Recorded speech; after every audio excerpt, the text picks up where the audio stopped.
Écoutez, nous sortons de l'audience du tribunal aujourd'hui du procès France Télécom.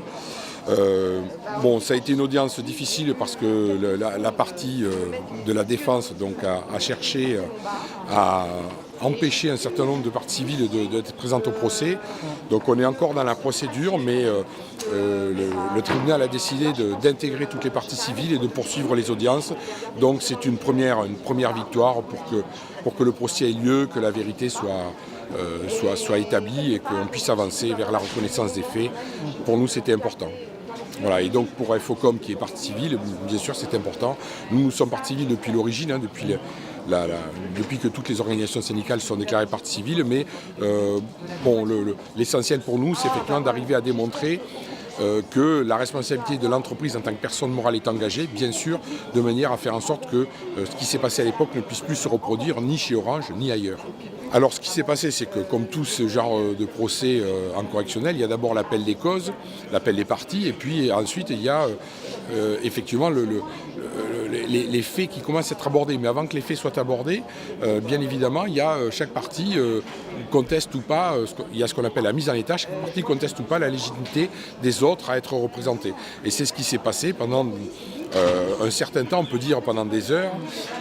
Une fois que les parties ont été appelées, il y a eu un débat qui a été initié par la défense, par ceux qui défendent les dirigeants d'entreprise, pour dire que certaines parties civiles n'étaient pas légitimes. Alors effectivement, au bout du bout, le tribunal a décidé que toutes les parties civiles étaient légitimes. En tout cas, elle a renvoyé la question après les audiences, ce qui fait que le procès va se tenir, les audiences auront lieu et on pourra effectivement voir quels sont les faits et établir la réalité des faits qui se sont passés pendant cette période. Il est clair qu'il y a une rupture au moment de la prise de fonction de Stéphane Richard, puisque justement le président de l'entreprise a été changé du fait de cette crise et de sa gestion désastreuse.